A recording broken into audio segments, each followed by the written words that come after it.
Gaza, जिसे Israel ने लगभग पूरी तरह से तबाह कर दिया है, अब उसे दोबारा बसाने की प्लानिंग हो रही है।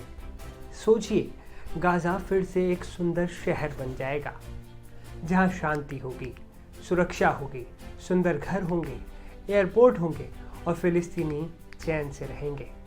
कुछ समय पहले अमेरिकी राष्ट्रपति डोनाल्ड ट्रंप ने गाजा को लेकर एक प्लान सबके सामने रखा, जिसमें गाजा पर अमेरिका के नियंत्रण की बात कही गई थी और वहां से लाखों फिलिस्तीनियों को स्थानांतरित करने का उन्होंने प्रस्ताव रखा था। हालांकि डोनाल्ड ट्रंप के इस प्रस्ताव को, इस प्लान को अरब देशों ने अस्वीकार कर दिया था। वहीं अब ट्रंप के गाजा प्लान के जवाब में इजिप्ट अपनी एक योजना लेकर आया है। मिस्र के राष्ट्रपति अब्देल फतेह अल सीसी के इस प्लान को अरब देशों की भी मंजूरी मिल गई है। तो क्या गाजा में अब एक बार फिर खुशियां लौटने वाली हैं? लेकिन सवाल है कि इजिप्ट ने आखिर ऐसा कौन सा चमत्कारी प्लान दिया जिसे अरब देशों ने भी हरी झंडी दे दी। इजिप्ट ने फिलिस्तीनियों को विस्थापित किए बिना गाजा के पुनर्निर्माण की व्यापक योजना तैयार की है। इस मुद्दे पर चर्चा के लिए मिस्र के काहिरा में 4 मार्च को एक आपातकालीन अरब सम्मेलन आयोजित किया गया था। इस सम्मेलन में शामिल हुए अरब देशों ने इस प्लान को स्वीकार कर लिया है। बता दें कि इजिप्ट पहले भी 1948 से 1967 तक गाजा का प्रशासन देख चुका है, इसलिए उसका अनुभव ज्यादा है। अब यहाँ एक सवाल ये है कि आखिर क्या है इजिप्ट के गाजा को लेकर वो योजना जो ट्रंप के गाजा प्लान पर भारी पड़ी है। साथ ही साथ ये योजना कितने चरणों में होगी और इस पर कितनी लागत आएगी, आइए जानते हैं। इजिप्ट यानी मिस्र की योजना के तहत इजराइल की तरफ से लगभग पूरी तरह से नष्ट किए गए गाजा को एक सुंदर शहर बनाया जाएगा। यहाँ शांति और सुरक्षा कायम करने से लेकर इस क्षेत्र में फिलिस्तीनी प्राधिकरण के शासन को फिर से स्थापित करने का लक्ष्य है। मिस्र की योजना के तहत गाजा का पुनर्निर्माण किया जाएगा। यहाँ पर घरों से लेकर हवाई अड्डों तक सब कुछ बनाया जाएगा।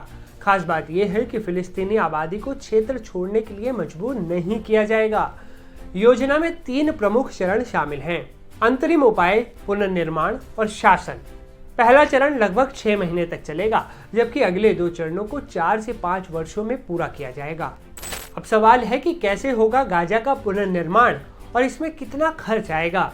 मिस्र के प्रस्ताव में कथित तौर पर गाजा के भीतर सुरक्षित क्षेत्र स्थापित करने की बात कही गई है, जहां फिलिस्तीनी लोग शुरुआती 6 महीनों तक रह सकते हैं, जबकि मिस्र और अंतर्राष्ट्रीय निर्माण कंपनियां क्षेत्र के बुनियादी ढांचे को हटाकर उसका पुनर्वास करेंगी। ब्लूप्रिंट के अनुसार फिलिस्तीनी टेक्नोक्रेट्स की एक समिति 6 महीने के दौरान सलाह अल दीन स्ट्रीट से मलबा हटाने पर जोर देगी। बता दें, ये गाजा पट्टी में मुख्य उत्तर दक्षिण राजमार्ग है और किसी भी तरह का निर्माण कार्य करने से पहले इससे मलबा हटाना सबसे अधिक जरूरी है। इजराइल हमले में ये सड़क पूरी तरह से मलबे में दब गई थी।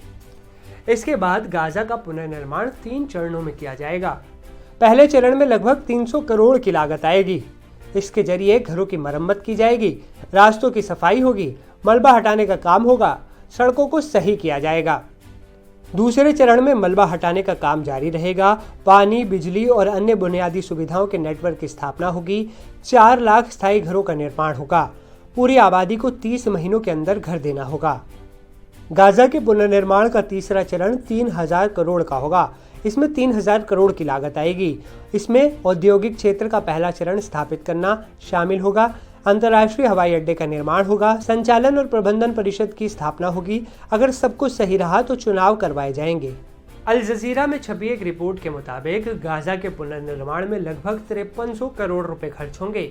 ये राशि संयुक्त राष्ट्र, अंतर्राष्ट्रीय वित्तीय संगठनों, विदेशी और निजी क्षेत्र के निवेशों से प्राप्त की जाएगी। अब बात करते हैं कि ट्रंप के प्लान की। अमेरिकी राष्ट्रपति डोनाल्ड ट्रंप ने आखिर अपने प्लान में ऐसी क्या बातें कही थी जिसे अरब देशों ने रिजेक्ट कर दिया था। दरअसल अमेरिकी राष्ट्रपति डोनाल्ड ट्रंप ने हाल ही में गाजा की फिलिस्तीनी आबादी को पड़ोसी देशों में स्थानांतरित करने का प्रस्ताव रखा था। ट्रंप की योजना के मुताबिक जो गाजावासी जाएंगे उन्हें वापस लौटने की अनुमति नहीं दी जाएगी। इसमें अमेरिका के गाजा का नियंत्रण संभालने, वहां के निवासियों को मिस्र और जॉर्डन भेजने की भी योजना थी।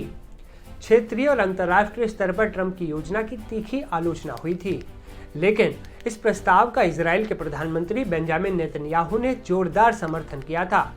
10 फरवरी को इजराइल के प्रधानमंत्री बेंजामिन नेतन्याहू ने कहा था कि इजराइल गाजा पट्टी पर अमेरिकी राष्ट्रपति के क्रांतिकारी रचनात्मक दृष्टिकोण पर चर्चा कर रहा है, जबकि ईरान के सर्वोच्च नेता अली खामनेई ने ट्रंप के प्लान पर कहा था कि गाजा और फिलिस्तीन के लिए अमेरिका की मूर्खतापूर्ण योजना कहीं नहीं पहुंचाएगी।